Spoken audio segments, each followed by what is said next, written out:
ओम श्री गणेशाय नमः। जय श्री हरिविष्णु भगवान। जय महालक्ष्मी माता।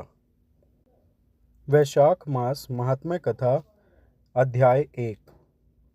वैशाख में पवित्र स्नान का महात्म्य। श्री गणेश जी को नमन। नारायण, पुरुषों में श्रेष्ठ नर, देवी सरस्वती और व्यास जी को प्रणाम करने के बाद जया पुराण का पाठ करना चाहिए। सूत जी ने कहा, एक बार फिर राजा अम्बरीश ने ब्रह्मा परमेष्ठी के पुत्र नारद से वैशाख महीने के पुण्य महात्म्य के बारे में पूछा। अम्बरीश ने कहा, हे ब्राह्मण, मैंने पहले आपसे सभी महीनों का महात्म्य सचमुच सुना है। तब आपने कहा था कि इन महीनों में वैशाख सबसे श्रेष्ठ है।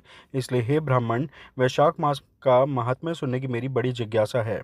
यह महीना भगवान विष्णु को कैसे प्रिय है? वे कौन से पवित्र अनुष्ठान हैं जिन्हें भगवान विष्णु माधव के प्रिय महीने में करना पसंद करते हैं? इनमें से भी वे कौन से पवित्र अनुष्ठान हैं जो भगवान विष्णु का सबसे अधिक प्रिय हैं और करने योग्य हैं? दान के रूप में क्या दिया जाना चाहिए? उसका क्या लाभ है? हमें किस देवता को ध्यान में रखकर यह अनुष्ठान करने चाहिए? वो कौन सी पूजा सामग्री है जिनसे वैशाख मास के आगमन पर भगवान माधव का पूजन किया जाना चाहिए? हे नारद, मुझ भक्ति युक्त पुरुष से इसका विस्तार पूर्वक वर्णन कीजिए।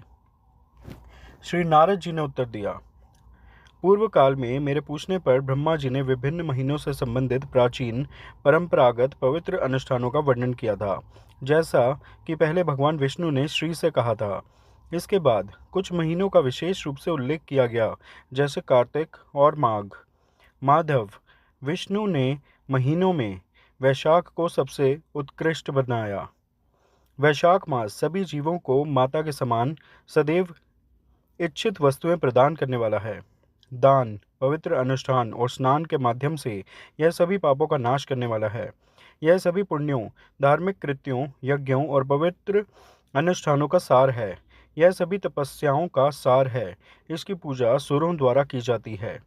जैसे समस्त विद्याओं में वैदिक विद्या, मंत्रों में प्रणव, वृक्षों में दिव्य कल्प वृक्ष, गायों में कामधेनु, सर्पों में शेष, पक्षियों में गरुड़, देवताओं में विष्णु, वर्णों में ब्राह्मण, प्रिय वस्तुओं में प्राण, आत्मियों में पत्नी, नदियों में गंगा, ज्योतियों में सूर्य, शस्त्रों में चक्र, धातुओं में स्वर्ण, वैष्णवों में रुद्र तथा रत्नों में कौस्तुभ के समान यह मास धर्म और पुण्य के लिए उत्तम है। संसार में इसके समान कोई अन्य वस्तु नहीं है जो भगवान विष्णु को प्रसन्न करने वाली हो। वैशाख मास में जब सूर्य मेष राशि में होता है, सूर्योदय से पहले पवित्र स्नान करने वाले व्यक्ति पर भगवान लक्ष्मी के साथ बहुत प्रसन्न होते हैं। जिस प्रकार प्राणी भोजन से प्रसन्न होते हैं, उसी प्रकार भगवान विष्णु भी वैशाख मास में स्नान करने से निस्संदेह प्रसन्न होते हैं। वैशाख मास में स्नान करते हुए लोगों को देखकर वे अत्यंत प्रसन्न होते हैं। ऐसा करने से ही मनुष्य पापों से मुक्त हो जाता है और भगवान विष्णु के लोक में प्रतिष्ठित होता है। सूर्य के मेष राशि में होने पर प्रातःकाल एक बार स्नान करके तथा नित्य कर्म करके भक्त महान पापों से मुक्त हो जाता है। वह भगवान विष्णु के साथ सायुज्य एकता प्राप्त कर लेता है। यदि कोई मनुष्य वैशाख मास में स्नान के लिए एक कदम भी चलता है तो उसे निसंदेह 10,000 अश्वमेध यज्ञों का फल प्राप्त होता है। अथवा कुटिल बुद्धि वाला मनुष्य भी यदि अपने मन में ऐसा संकल्प कर ले तो उसे भी 100 यज्ञों का फल प्राप्त हो जाता है। इसमें कोई संदेह नहीं है। जो मनुष्य सूर्य के मेष राशि में होने पर स्नान करने के लिए 3.5 हाथ की दूरी तय करता है, वह सभी बंधनों से मुक्त हो जाता है। वह भगवान विष्णु के साथ सायुज्य को प्राप्त करता है। हे राजन, ब्रह्मांड के अंड में तीनों लोकों के सभी तीर्थ, नदियों आदि के बहुत कम जल में भी विद्यमान हैं। यम के अभिलेखों में प्रविष्ट पाप तभी तक गर्जना करते हैं जब तक कोई प्राणी वैशाख मास में ठंडे जल में स्नान नहीं करता। हे राजन, वैशाख मास में तीर्थों आदि के सभी देवता सदैव बाह्म जल में अर्थात नदी, सरोवर आदि में उपस्थित रहते हैं।